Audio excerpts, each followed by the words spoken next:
Hello students, এডুমন্ত্রা YouTube চ্যানেলের আরও একটা ইম্পর্টেন্ট এবং ইনফরমেটিভ সেশনে তোমাদেরকে মোস্ট ওয়েলকাম। ভারতের মাটিতে এক টুকরো চাঁদ বা মঙ্গল গ্রহ এমনটা কিন্তু আমরা বলতেই পারি, কারণ ইসরো 2025 সালের 1 আগস্ট লাদাখে লঞ্চ করেছে মিশন হোপ, HOPE, যেটা তোমরা এখানে দেখতেই পাচ্ছ, যে যার পুরো কথা হচ্ছে হিউম্যান আউটার প্ল্যানেটারি এক্সপ্লোরেশন। অর্থাৎ চাঁদ বা মঙ্গল গ্রহে যেরকম ধরনের অ্যাটমসফিয়ার, সেই রকম টাইপের অ্যাটমসফিয়ারে আগে থেকে মানুষকে সেখানে রেখে তাদের বিভিন্ন পরীক্ষা নিরীক্ষা করা, যে তারা কতটা কি সার্ভাইভ করতে পারে, তাদের মধ্যে কি কি চেঞ্জ আসছে সেইগুলো। কারণ তোমরা জানো যে গগনযান যে মিশন শুরু হয়েছে, সেখানে কিন্তু আমরা আর কয়েক বছরের মধ্যেই মহাকাশে ভারত থেকে মানুষকে পাঠানোর চেষ্টা করব। তো এই যে মিশনটা, সেই মিশনটা নিয়েই আজকে আলোচনা করব, যে মিশনটার সিগনিফিকেন্স কি বা কেন লাদাখের মতো জায়গাকেই চুজ করা হয়েছে এই মিশনটার জন্য। তো এটা কিন্তু খুব ইম্পর্টেন্ট একটা টপিক, এবং আগামী যে কম্পিটিটিভ এক্সামগুলো তোমরা দিতে যাবে সেখানে কিন্তু অবশ্যই এই টপিকের ওপর থেকে কোশ্চেন এক্সপেক্টেড। তো ইসরোর কথা তো তোমরা সবাই জানো, ইন্ডিয়ান স্পেস রিসার্চ অর্গানাইজেশন, তাদের সম্বন্ধেও কিছু কথা আজকে আমি আলোচনা করব, কারণ ইসরো রিলেটেড প্রচুর কোশ্চেন কিন্তু তোমাদের পরীক্ষায় আসে। তো এই যে হোপ মিশনটা, তার পুরো কথা Himalayan outpost for planetary exploration. তো এটা একটা অ্যানালগ মিশন, অর্থাৎ এটা মেন মিশন নয়, এটা একটা স্টাডি করার যে এনভায়রনমেন্ট সেই রেসপেক্টে।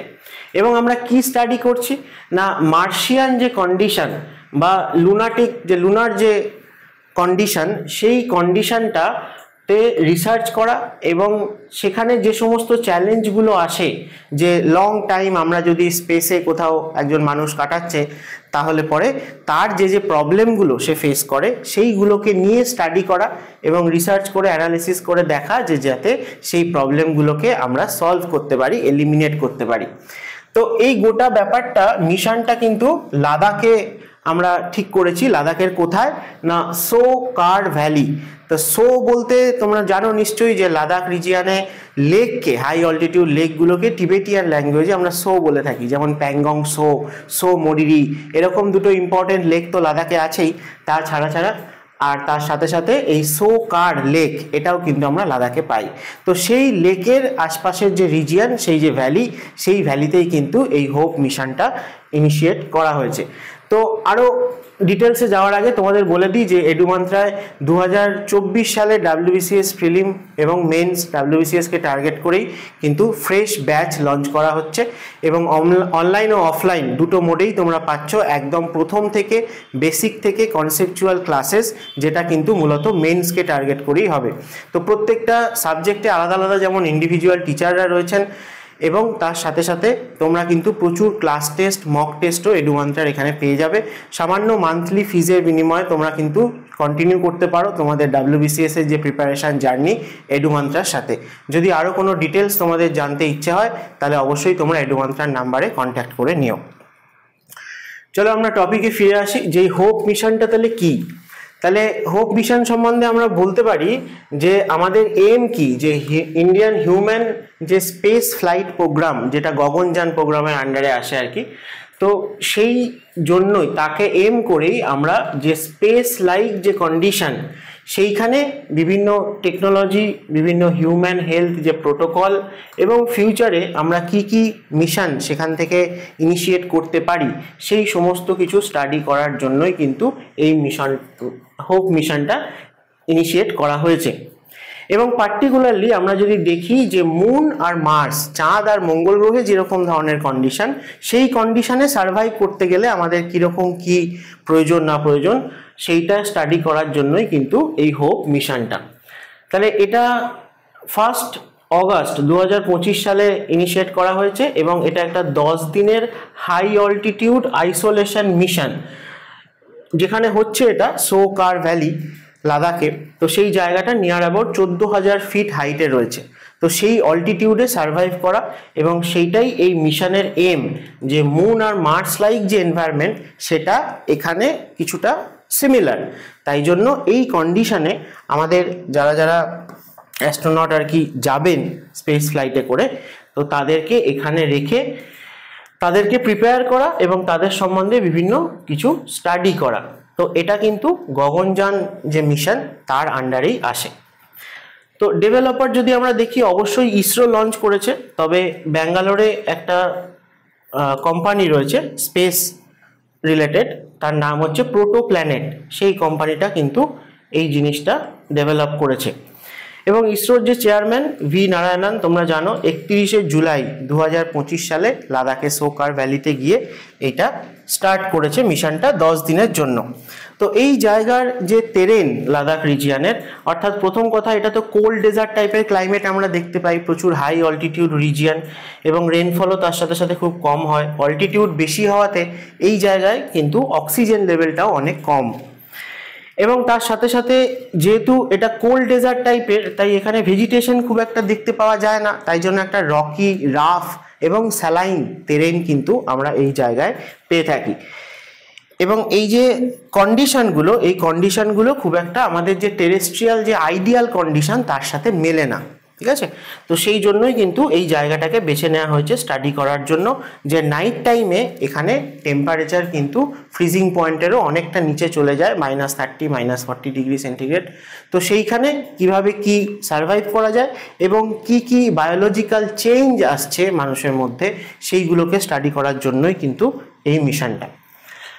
তো অবজেক্টিভ তোমাদেরকে আগেই বললাম, সেটাকেই যদি আমরা আরেকটুখানি স্পেসিফিক করে বলি তাহলে হচ্ছে যে হিউম্যান হেলথ এবং তার যে অপারেশনাল পারফরমেন্স, অর্থাৎ সেই ক্লাইমেটিক কন্ডিশনের আন্ডারে সেইখানে তার মানে এক্সট্রিম কন্ডিশন যেখানে যেখানে সেই জায়গায় তার হেলথের কি কন্ডিশন, কতটা কি গ্রোথ হচ্ছে, কতটা কি ডেভেলপ হচ্ছে, কি কি প্রবলেম হচ্ছে, সেইগুলো তার ট্রান্সপিরেশন বলো বা ডাইজেশন বলো, সেই সমস্ত কিছু হতে পারে।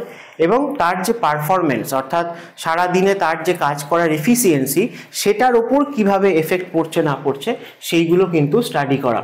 এবং তার সাথে সাথে বিভিন্ন সাইকোলজিক্যাল এবং ফিজিওলজিক্যাল এবং সাইকোলজিক্যাল এই সমস্ত জিনিস, অর্থাৎ তার ঘুম ঠিকঠাক হচ্ছে কিনা, তার মুড কীরকম রয়েছে, তার কগনিটিভ স্কিল কীরকম রয়েছে, সেই জায়গাগুলোকে কিন্তু এখানে স্টাডি করার জন্য।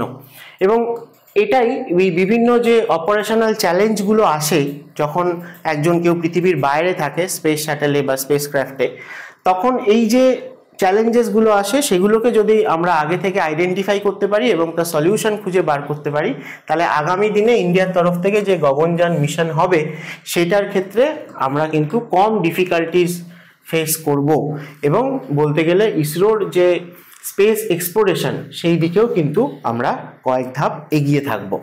তো মিশনটার মেন অবজেক্টিভ এটাই। এবং বিভিন্ন যে জেনোমিক মানে জিন রিলেটেড বিভিন্ন অ্যানালিসিস যদি বলো, তো হেলথ মনিটরিং যে প্রোটোকল আমি বললাম, বা এই যে আমাদের মেটাবলিক যে রেসপন্স, সেইগুলো কীরকম কি হচ্ছে না হচ্ছে সেগুলোকেই স্টাডি করা। কারণ এই রিজিয়নের যে কন্ডিশন তার সাথে সাথে আমরা মার্স বা মুনের কন্ডিশন অনেকটা সিমিলার বলতে পারি। তো সাইট সিলেকশনটা সেই জন্য একটা ইম্পর্টেন্ট ব্যাপার, তোমাদের কোশ্চেনে বলতেই পারে যে কেন লাদাখ রিজিয়নকেই বেছে নেওয়া হয়েছে। তো লাদাখের আমরা সোকার এই লেকটাকে তো অবশ্যই মনে রাখবো, সেই রিজিয়নেই হচ্ছে, তাই জন্য এটাকে সোকার ভ্যালি আমরা বলেছি। এবং এটাকে সিলেক্ট করা হয়েছে কারণ এই জায়গায় রেডিয়েশনটাও খুব বেশি, আলট্রাভায়োলেট রেডিয়েশন যদি বলো সেটাও খুব বেশি। তার সাথে সাথে তো তোমাদের বললাম যে সল্টি ফ্রোজেন টাইপের রকি টেরেইন এখানে পাওয়া যায়, ভেজিটেশন একেবারেই নেই, কোল্ড ডেজার্ট টাইপের, এবং টেম্পারেচারও রাত্রিবেলা কিন্তু অনেকটাই মাইনাসে চলে যায়। তো সেই জন্য এই জায়গাটাকে কিন্তু আমরা চুজ করেছি। নেক্সট হচ্ছে যে অক্সিজেন লেভেল সি লেভেলে যতটা থাকে এখানে তার তুলনায় অলমোস্ট 40% অক্সিজেন লেভেল রয়েছে। তো সেই জায়গায় মানুষের সার্ভাইভ করতে সমস্যা হচ্ছে কি সমস্যা হচ্ছে সেইগুলোকেই কিন্তু আমরা ওভারকাম করার জন্য এই মিশনটা লঞ্চ করা। এবং মার্শিয়ান যে সয়েল তার সাথেও কিন্তু লাদাখের মেলে, যেখানে তোমরা ছবিতে দেখতে পাচ্ছ যে এরকম টাইপের ডেজার্ট টাইপের রেড কালারের রকি টেরেন মার্সেও কিন্তু অনেকটা সেরকম। তাই লাদাখের এই রিজিয়নের সাথে মার্সেরও সয়েল বা ক্রাস্টের সিমিলারিটি রয়েছে বলে এই রিজিয়নটাকে আমরা কিন্তু চুজ করেছি। তো লাইফ সাপোর্ট সিস্টেম বা হ্যাবিটেট যে টেকনোলজি অথবা এই যে রোভারের যে মুভমেন্ট হয় সেগুলোও সেই টাইপের সয়েলে গিয়ে কতটা কি কোনটায় কি প্রবলেম হচ্ছে না হচ্ছে সেগুলোও কিন্তু আমরা এই লাদাখের যে সয়েল সেই জায়গায় কিন্তু রোভার মুভমেন্টও কিন্তু ভালো করে বুঝতে পারবো যে কোন কোন জায়গাগুলো আমাদের আগামী দিনে ওভারকাম করার দরকার রয়েছে। তাই এই হোপ মিশনটার কি সিগনিফিকেন্স রয়েছে সেটা যদি আমরা দেখি, তাহলে এই মিশনটা অবশ্যই একটা ক্রুশিয়াল রোল প্লে করছে কিন্তু ফিউচারের জন্য। ফিউচার যে সমস্ত ক্রুজ যারা আছে, যে এই মিশনে যাদেরকে ইনক্লুড করা হবে, যে ইন্ডিয়ার প্রথম টার্গেট হচ্ছে গগনযানের আন্ডারে আর্থের যে লোয়ার অরবিট রয়েছে সেই জায়গায় আমরা যে সমস্ত স্পেস ক্রাফটগুলোকে পাঠাই সেইখানে মানুষকে পাঠানো, যেটা এখনো অবধি ইন্ডিয়া করেনি। এবং তার সাথে সাথে 2040-এ ইন্ডিয়া টার্গেট করেছে যে চাঁদেও কিন্তু মানুষ গিয়ে ইন্ডিয়া থেকে ল্যান্ড করবে। তো এই সমস্ত যে মিশনগুলো, তার ক্ষেত্রে আমরা যদি বলি যে ফিউচারের জন্য আমাদেরকে আরও ভালোভাবে প্রিপেয়ার হওয়ার জন্য কিন্তু এই হোপ মিশনটার একটা ইম্পর্টেন্স রয়েছে। তার সাথে সাথে বিভিন্ন ভাইটাল ডেটা বলো এবং টেকনোলজিক্যাল যে রেডিনেস, অর্থাৎ আমরা কতটা রেডি হয়ে আছি যে মিশনের জন্য, এবং তার সাথে সাথে যে হেলথ প্রোটোকলগুলো বললাম এইগুলোকেও নিয়ে স্টাডি করা, যেগুলো আমাদের ভারতের আমরা যদি বলি যে আত্মনির্ভর যে space research through public private academic collaboration, সেটারও কিন্তু ফিউচার আরও উজ্জ্বল হতে চলেছে। তো এর সাথে সাথে দুটো স্ট্যাটিক জিকে ফ্যাক্টও তোমাদের চলে আসে। একটা হচ্ছে যে এই গগনযান মিশন সম্বন্ধে, এটা হচ্ছে ইন্ডিয়ার প্রথম planned human space flight programme, যেটা 2018 সালে অ্যানাউন্স করা হয়েছে। আজ অবধি ইসরো অনেক কিছু স্পেসে পাঠিয়েছে কিন্তু মানুষকে পাঠাতে পারেনি, তো সেইটাই আমরা কিন্তু গগনযান প্রজেক্টের ইনিশিয়েটিভ নিয়েছি এবং 2018 সালে এটা বলা হয়েছে, এবং তার জন্যই আমাদের যে প্রিপেয়ারনেস রেডিনেস সেটাই কিন্তু এখন চলছে। এবং তার সাথে সাথে হচ্ছে সোকার, এই যে লেকটা, এটা কিন্তু একটা ওয়েটল্যান্ড এবং একটা র্যামসার সাইটও বটে, এবং সেটা লাদাখে রয়েছে। এটা অবশ্যই মনে রাখার যে সোকার একটা র্যামসার সাইট, যাকে আমরা লাদাখ রিজিয়ানে পেয়ে থাকি। বাকি যে লেকগুলো লাদাখ রিজিয়ানে রয়েছে, এরিড রিজিয়ানে যেরকম স্যালাইন টাইপের লেক আমরা পেয়ে থাকি বিয়ন্ড গ্রেটার হিমালয় আর কি, টিবেট বা লাদাখ প্ল্যাটু রিজিয়ানে, এই লেকটাও কিন্তু সেরকমই। তাই জন্য এর আশেপাশেও আমরা এইরকম টাইপের তেরেইনি কিন্তু পাই। এবং এখানে ম্যাপে তোমাদের দেখিয়ে দিয়েছি যে এই লেকগুলো মূলত ইস্টার্ন লাদাখে রয়েছে বা সাউথ ইস্টার্ন লাদাখের দিকে। প্যাংগং সো, এই লেকটা তো সবসময় নিউজে রয়েছে। তার সাথে সাথে সো মরিরি, সো কিগার, সো কার, এই লেকগুলোও কিন্তু সব লাদাখ রিজিয়ানেই পড়ে। তো নেক্সট পয়েন্টে যাওয়ার আগে তোমাদের মনে করিয়ে দিই যে WBCS এর জন্য যেরকম নতুন ব্যাচ এডুমন্ত্রায় শুরু হচ্ছে, তো সেটা যেমন যারা যারা ফ্রেশ ক্যান্ডিডেট জয়েন করবে তারা প্রথম থেকেই প্রিপারেশান নিতে পারছো। অনেকে আছো যারা অনেক বছর WBCS দিচ্ছ, তাদের পড়ার থেকেও এখন বেশি বেশি করে কিন্তু MCQ সলভ করা দরকার। তাই এডুমন্ত্রার তরফ থেকে তোমরা কিন্তু একটা কমপ্লিট প্যাকেজ পেয়ে যাচ্ছ, যে প্রিলিমিনারির ওপর বেস করে কিন্তু মক টেস্ট সিরিজ, যেখানে সাবজেক্ট ওয়াইজ বা টপিক ওয়াইজও কিছু মক টেস্ট আছে, আবার কমপ্লিট প্রিলিমিনারি যেরকম হয় সেরকমও কিছু মক টেস্ট কিন্তু তোমরা পেয়ে যাবে। 25টার বেশি তোমরা মক টেস্ট পেয়ে যাচ্ছ মাত্র 499-এ। তাই যারা যারা ইন্টারেস্টেড আছো অবশ্যই এডুমন্ত্রের সাথে কন্ট্যাক্ট করো। এবং MCQ মক টেস্টের পাশাপাশি ল্যাঙ্গুয়েজ গ্রুপটাও কিন্তু WBCS এ খুব ইম্পর্টেন্ট। তাই ল্যাঙ্গুয়েজ গ্রুপকে আরও বেটার করার জন্য, আরও ভালো স্কোর যাতে তোমরা এখান দিয়ে করতে পারো, সেই জন্য কিন্তু এডুমন্ত্রায় মান্থলি বেসিসে ওয়ার্কশপ চলছে। সামান্য কিছু ফিজের মাধ্যমে তোমরা কিন্তু এভরি উইক বেঙ্গলি এবং ইংলিশ লাইভ ক্লাস পাবে ডেসক্রিপটিভ, এবং তার সাথে সাথে কোশ্চেন দেওয়া হবে তোমাদেরকে। তোমরা অ্যান্সার লিখে জমা দিলে পরে সেগুলো কিন্তু কারেকশন করে কোথায় কোথায় তোমরা আরও ইমপ্রুভ করতে পারো সেগুলো তোমাদেরকে গাইড করে দেওয়া হবে। তাই অবশ্যই যারা যারা সিরিয়াস WBCS অ্যাসপিরেন্ট আছো, তারা ইন্টারেস্টেড থাকলে এডুমন্ত্রের সাথে অবশ্যই কন্ট্যাক্ট করো। তো হোপ মিশন সম্বন্ধে তো আমরা অনেক কিছু দেখলাম, জানলাম, সেটা অবশ্যই আমাদের আগামী দিনে ইম্পর্টেন্ট, পরীক্ষার পার্সপেক্টিভ থেকেও ইম্পর্টেন্ট।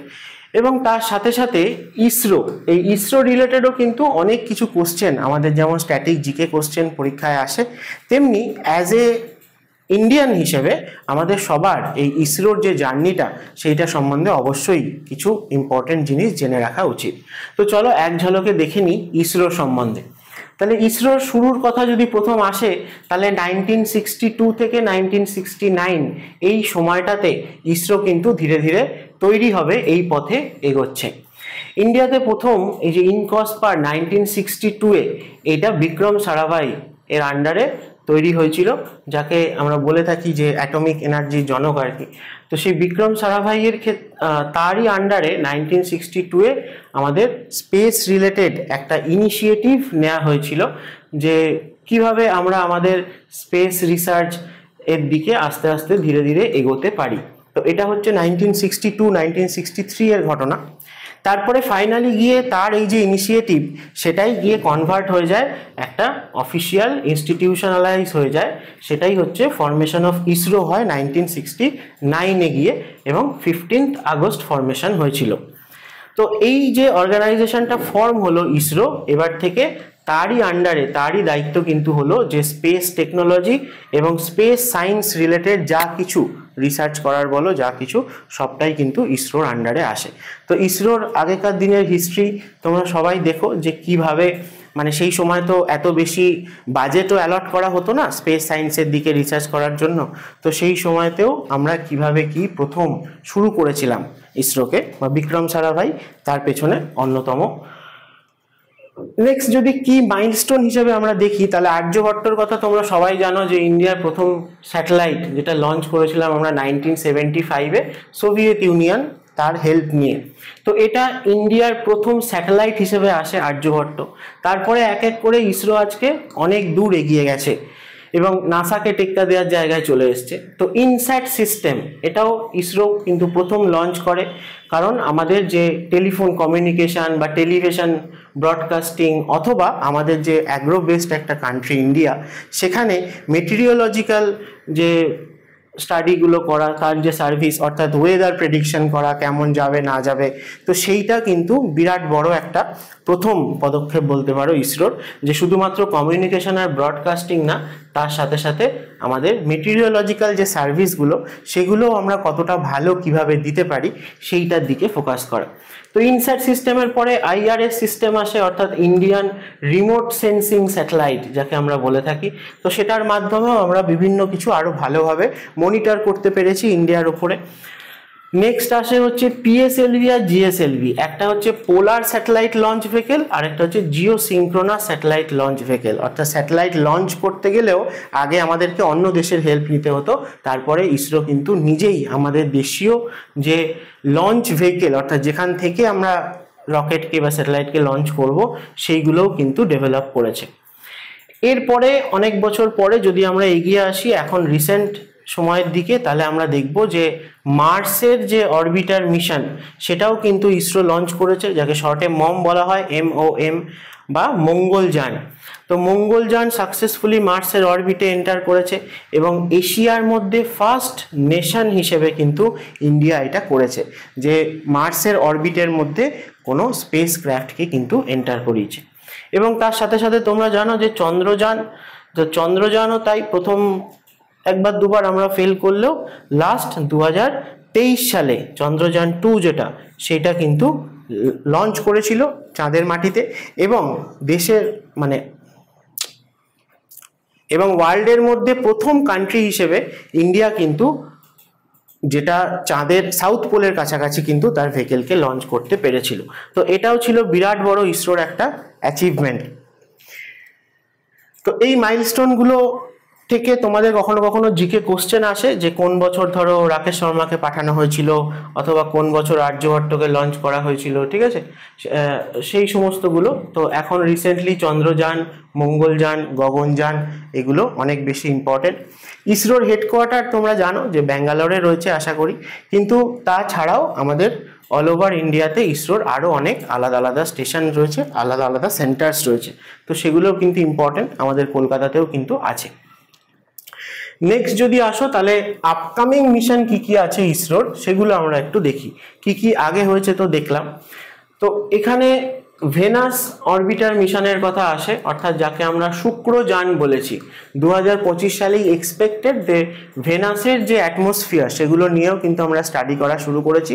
ইন্ডিয়া থেকে কোনো স্যাটেলাইটকে আমরা শুক্রের মাটিতেও কিন্তু লঞ্চ করতে পারি কিনা সেটারও আমরা একটা ইনিশিয়েটিভ নিয়েছি। মঙ্গলযান তো অবশ্যই কন্টিনিউ হচ্ছে। 2026 সালের দিকে ইন্ডিয়ার সেকেন্ড যে interplanetary mission to Mars সেটা কিন্তু লঞ্চ করার কথা 2026-এ, অর্থাৎ মঙ্গলযান 2 হবে এটা। নেক্সট আসে গগনযান, অর্থাৎ এই হোপ মিশনটা আমরা যেটা দেখছিলাম যার আন্ডারে, তো এটাও কিন্তু এক্সপেক্টেড 2026 সাল থেকে শুরু করা হচ্ছে যে আমাদের কোনো না কোনো হিউম্যানকে পাঠানো হবে স্পেসের মধ্যে।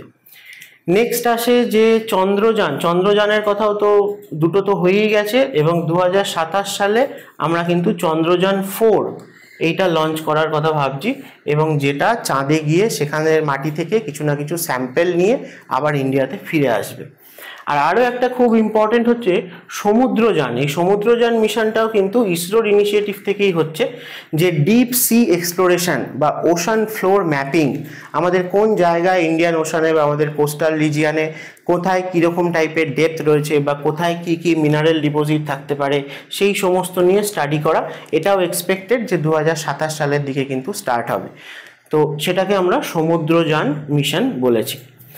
আদার কিছু কিছু মিশনও আমরা কনসিডার করতে পারি, যেমন ধরো ফলো অন মার্স মিশন বা ফলো অন অ্যাস্ট্রোনট মিশন এবং স্পেস ওয়েদার মিশন। এই স্পেস ওয়েদার মিশনটা ইম্পর্টেন্ট, কারণ সূর্যের সব থেকে কাছাকাছি ল্যাগ্রেঞ্জিয়ান পয়েন্ট যেগুলোকে বলা হয়ে থাকে, তার মধ্যে L5 পয়েন্টে ইন্ডিয়া কিন্তু তার যে স্পেসক্রাফট সেটাকে পৌঁছানোর চেষ্টা করছে, এবং সেখান থেকে সোলার যে ডিস্টারবেন্সেস, অর্থাৎ সূর্যের মধ্যে যা কিছু রিয়াকশান হচ্ছে, কি কি রেডিয়েশন হচ্ছে সেখান থেকে, সেই সমস্তগুলো স্টাডি করাও কিন্তু ইসরোর একটা পরিকল্পনা রয়েছে, যেটাকে আমরা স্পেস ওয়েদার মিশন বলতে পারি। তো আপকামিং এই মিশনগুলোও কিন্তু ইসরোর লিস্টে রয়েছে। তো এদের মধ্যে থেকে যেগুলো রিসেন্ট রয়েছে সেগুলোর কারেন্ট অ্যাফেয়ার্সের পার্সপেক্টিভ থেকে তোমাদের কিছু ইম্পর্টেন্স রয়েছে, যেমন চন্দ্রযান মিশনেও ছিল যে কোন পার্টটা ল্যান্ড করেছে, ঠিক আছে, সেই সমস্ত কিছু। সেরকম মঙ্গলযান মিশন বলো বা গগনযান মিশন বলো, এগুলোকেও তোমরা আলাদা আলাদা করে একটু স্টাডি করে রেখো যখন এগুলো কারেন্ট নিউজে আসছে সেই সময়। নেক্সট চলো দেখে নিই যে অ্যানালগ মিশন স্পেস রিসার্চের ক্ষেত্রে কি কি হয়েছে ইন্ডিয়াতে। তো এই হোপ মিশন কিন্তু প্রথম অ্যানালগ মিশন নয়, এর আগেও কিন্তু আরও দুটো অ্যানালগ মিশন হয়েছে। একটা হচ্ছে লাদাখ হিউম্যান অ্যানালগ মিশন, এটা লেতে হয়েছিল 2024 সালে। সেখানেও আমরা কিন্তু এই মার্স আর মুন, এখানে যে ধরনের অ্যাটমসফিয়ার পাওয়া যায়, যে ধরনের সারফেস পাওয়া যায়, সেই ধরনের সারফেসে, সেই ধরনের কন্ডিশনে আমাদের কি কি মেজার করা উচিত, কি কি টেকনোলজি ইন্ট্রোডিউস করা উচিত, সেই সমস্ত কিছু স্টাডি করার জন্যই কিন্তু এই মিশনগুলো নেওয়া, এবং সেই জন্যই এগুলোকে অ্যানালগ মিশন বলা হয়ে থাকে। কারণ এগুলো মেন যে মিশনটা, তার যে রেডিনেস, তার যে প্রিপেয়ারনেস, সেইটা করার পেছনে আমরা যে যে ছোট ছোট মিশন লঞ্চ করছি সেইগুলো। তো এরকম 2024-এ কিন্তু হয়েছে আগে, আবার 2025 সালের জুলাই মাসেও কিন্তু আমরা দেখতে পাবো যে এরকম একটা প্রজেক্ট হয়েছে, যেগুলো সবই এই গগনযান যে প্রজেক্ট, মেন প্রজেক্ট, তারই রেডি হওয়ার জন্য বিভিন্ন অ্যানালগ এক্সপেরিমেন্ট। এবং রিসেন্টলি আমরা যদি দেখি তাহলে আমরা হোপ মিশনটাকে দেখতে পাচ্ছি, সোকার লেক ভ্যালিতে হয়েছে। তো ইসরোর এই যে এক্সপ্যান্ডিং রুল, অর্থাৎ বিভিন্ন যে অ্যাক্টিভিটি যত দিন গেছে তার বিভিন্ন অ্যাপ্লিকেশান কিন্তু আমরা আরও ধীরে ধীরে দেখছি যে বেড়েছে। ইসরো শুধুমাত্র স্পেস টেকনোলজিতে আটকে থেকেছে তা নয়, তার সাথে সাথে কমিউনিকেশন সিস্টেম, তার সাথে সাথে নেভিগেশন সিস্টেম, তার সাথে ওয়েদার ফোরকাস্টিং, ডিজাস্টার ম্যানেজমেন্ট এবং রিমোট সেন্সিং, বা এখন তোমরা দেখছো যে ওশান ফ্লোর ম্যাপিং, এই সমস্ত দিকে, অর্থাৎ তার যে বিভিন্ন ব্রাঞ্চেস, তার যে এক্সপ্যানশন, সেটা কিন্তু যথেষ্ট পরিমাণে ইসরো করেছে। এবং ইসরোর এই যে গোটা জার্নি 1969 থেকে, সেটা দেখলে আমরা বুঝতে পারবো যে ইন্ডিয়ার যে ক্যাপাবিলিটি আস্তে আস্তে স্পেস টেকনোলজিতে বা কমিউনিকেশানে বেড়েছে, সেটাই নয়, ইসরো এমন এমন স্টেপ নিয়েছে বা এমন এমন দিকে তার কাজ করেছে যাতে সেটা কিন্তু ওভারঅল হিউম্যান বেনিফিট হয়, হিউম্যানিটি যাতে বেনিফিটেড হয় সেখান থেকে, সেই দিকেই কিন্তু আমরা ইসরোর মূল টার্গেটটা দেখতে পারবো ডেভেলপমেন্টে। তো সবার লাস্টে ইসরোর আসে লঞ্চ স্টেশনের কথা, যে কোন জায়গা থেকে ইসরো তার এই স্যাটেলাইট বা রকেটগুলোকে লঞ্চ করে থাকে। তো তার মধ্যে প্রথম আমাদের একটা হিস্টোরিক স্টেশন রয়েছে, যেটা হচ্ছে Thumba equatorial rocket launching station, যেটা কিন্তু কেরালার তিরুবনন্তপুরমের কাছে ছিল। এর ইম্পর্টেন্স এটাই যে একদম আর্লি স্টেজে 1963-তে প্রথম এখান থেকে রকেটকে জাস্ট উৎক্ষেপণ করার একটা প্রচেষ্টা করা হয়েছিল, যে একদম আর্লি স্টেজে ইন্ডিয়ার যে স্পেস প্রোগ্রাম তার আন্ডারে এই থুম্বা রকেট লঞ্চিং সেন্টার একে বা স্টেশন, এটাকে আমরা এই জন্যই মনে রাখবো যে 1963-তে প্রথম ইন্ডিয়ার রকেট লঞ্চিং স্টেশন হিসেবে ছিল এই থুম্বা, কেরালাতে। নেক্সট যদি আমরা চলে আসি তাহলে চলে আসি ইসরোর মেন যে সেন্টার রকেট লঞ্চিং অর্থাৎ শ্রীহরিকোটা বা সতীশ ধাওয়ান স্পেস সেন্টার। তো এই সতীশ ধাওয়ান স্পেস সেন্টার শ্রীহরিকোটা অন্ধ্রপ্রদেশে রয়েছে। শ্রীহরিকোটা কিন্তু একটা আইল্যান্ড, যেটা আমাদের ইস্ট কোস্টের একটা ইম্পর্টেন্ট লেগুন পুলিকট, সেই পুলিকটের মাউথে রয়েছে এবং পুলিকট লেকটাও কিন্তু ম্যাক্সিমামটাও অন্ধ্রপ্রদেশে রয়েছে। তো শ্রীহরিকোটাও সেই জন্য অন্ধ্রপ্রদেশের মধ্যে পড়ে। তো শ্রীহরিকোটাতে 3টে লঞ্চ প্যাড এখন রয়েছে। First launch pad, second launch pad, এইভাবেই কিন্তু বলা হয়ে থাকে এদেরকে। এদের মধ্যে পিএসএলভি ছিল, জিএসএলভিও রয়েছে এবং এই সেকেন্ড লঞ্চ প্যাডের ক্ষেত্রে আমরা জিএসএলভিকে ইন্ট্রোডিউস করেছি। তার আগেরটায় শুধুমাত্র পিএসএলভি আর এসএসএলভি ছিল এবং থার্ড লঞ্চ প্যাডও কিন্তু আরেকটা ডেভেলপ করা হচ্ছে। তার কারণ এই যে গগনযান যে মিশন হবে সেখানে যে স্পেস ফ্লাইটটা সেটা কিন্তু কম্পারেটিভলি তার ওজন অনেক বেশি হবে।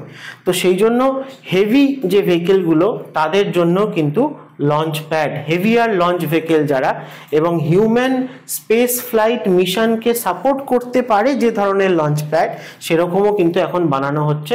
তাই শ্রীহরিকোটাতে এখন 3টে লঞ্চ প্যাড রয়েছে। থার্ড লঞ্চ প্যাডও কিন্তু আন্ডার ডেভেলপমেন্ট এবং যেটা অবশ্যই এই গগনযান মিশনের জন্য ইউজ করা হবে।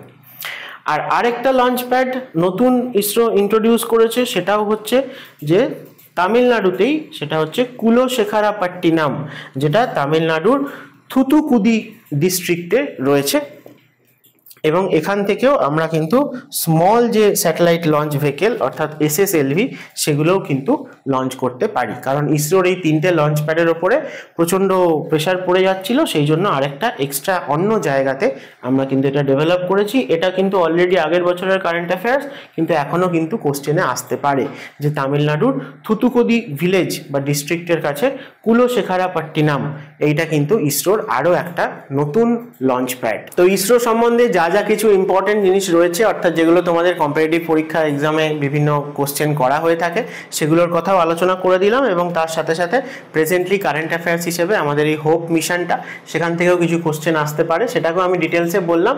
যদি এক নজরে দেখে নিতে চাও হোপ মিশনকে তাহলে এখানেও দেখতে পাবে যে ডিউরেশন কী ছিল, লোকেশন কী ছিল, অল্টিটিউড কী ছিল, কারা ডেভেলপ করেছে মিশনটা এবং তার সাথে সাথে আমাদের মেনলি অবজেক্টিভ কী ছিল মিশনটার, কী কারণের জন্য এই মিশনটা করছি বা বড় করে দেখতে গেলে ফাইনালি এটা কোন মিশনের পার্ট, সেই সমস্ত কিছু।